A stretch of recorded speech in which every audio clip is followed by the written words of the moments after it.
সম্মানিত দর্শক বন্ধুরা, সিএচএম চ্যানেলের পক্ষ থেকে আপনাদেরকে জানাচ্ছি আন্তরিক প্রীতি ও শুভেচ্ছা।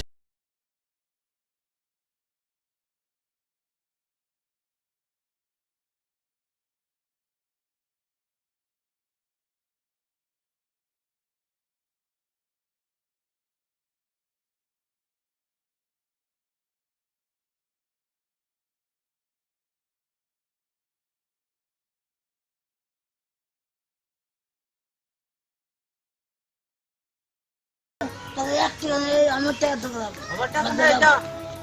না, টাকা দে, টাকা দে, আব্বা টাকা দে, মরতে আসলি তুই। তোকে একটা ছেলে কিছু করতে পারছি না, আমি মানুষ খাইতে পারিনি, কি করবো? ছেলে তো ভাত দেয় না, বসে আছে, কি করবো? এর মধ্যে আবার ছেলে টাকা থাকি, আমি কোথায় থেকে দেবো? আমি খাইতে পারিনি, কিছু নাই থাকি। ছেলে আবার বলছি মরি যা। আর দোস্ত তোদের সাবধান টাকা শোন, এবারে কি তাই বাবা প্ল্যান কারাম করলি, তোরা বল দিন একটু শুনে।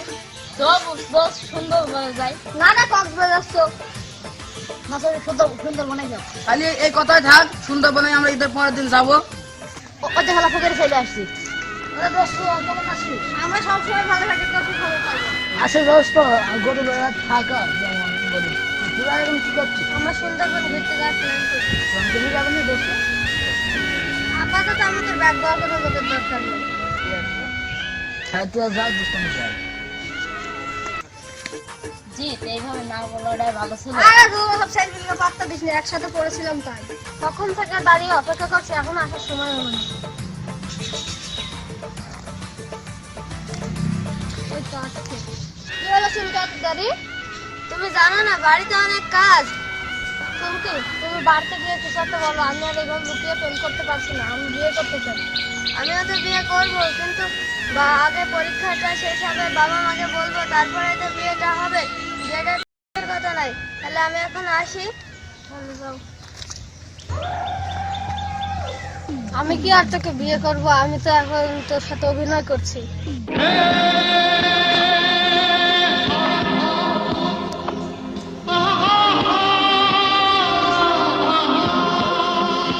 চমকে তুমি কোথায় থেকে গেলো? আমি আর এই পাশে গিয়েলাম, কাজ ছিল। তুমি কোথা থেকে আসতো? আমি বন্ধুদের কাছে গেলাম, বন্ধুরা আমাকে পাত্তা দিল না, আমরা গরিব বলি। তো তোমার মনটা এরকম খারাপ কেন? বন্ধুরা ভালোবাসছি না, বাবাটা অসুস্থ, তো আমি কি করবো বল? তো তুমি বাসায় যাও, আমিও এদিকে যাই, কাজ আছে। তোকে আমি এত ভালোবাসি, তুই কোনো বুঝতে পারলাম না, যাই বাড়ি।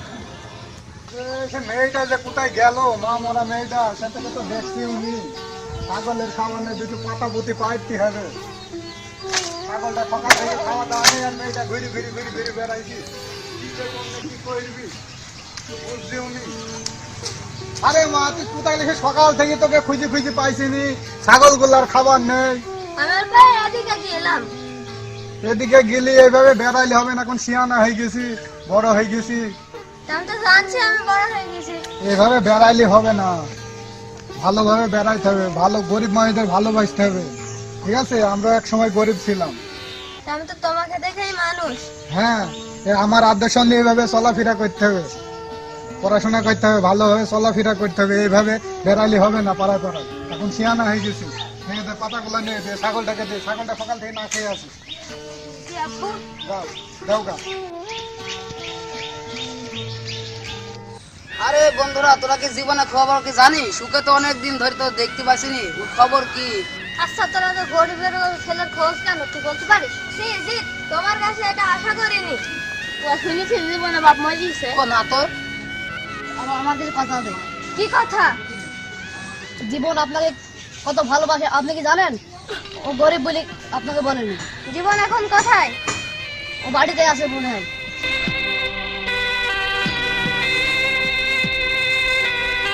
জীবন, তুমি তো আমাকে এত ভালোবাসো, আমি সেটা বুঝতে পারিনি।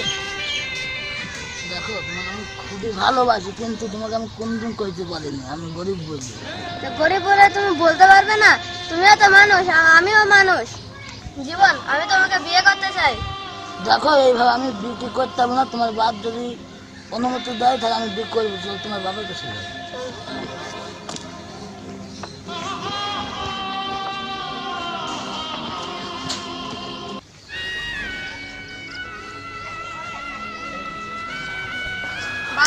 তোমার সাথে আমার কিছু কথা আছে। কি হইলো মা? আমার সাথে আবার কি কথা? একে তোমার সাথে ও তোমার হাত ধরে আছে? আমি জীবনকে ভালোবাসি। ভালোবাসা ঠিক আছে, ভালোবাসা আমি মেনে নেবো, তোমার ভালোবাসা মেনে নিতে আমার আপত্তি নেই। ছেলে কি গরিবের ছেলে তো না বড় লোকের ছেলে? বাবা, ছেলেটা গরিব, গরিব বলে আমি ওকে ভালোবেসেছি। তোমার বাবার নাম কি বাবা? ওই তোরা সরকার। বাহ, সুন্দর। আমি তো এরকমই চাই, একটা বড় লোকের ছেলের সাথে বিয়ে হলে তুমি খেতে পারবা ঠিক আছে, কিন্তু সুখে থাকবা না। কিন্তু এরম একটা গরিবের ছেলেকে তুমি যদি বিয়ে করো, তুমি অনেক সুখে থাকবা। আমি তোমাদের ভালোবাসা মেনে নিলাম। আরে জীবন দোস্ত, কেমন আছে? ভালোই আছি। আমি অনেক ভুল কাজ করেছি, আমাদের মাফ করে দে। আমি মাফ করে কেউ না, ওপরে আল্লাহকে ক্ষমা। তুই মাফ করিস, আল্লাহ যেন আমাদের মাফ আচ্ছা, করে আমি দেয়। মাফ করবেন, তোর আমার বন্ধু।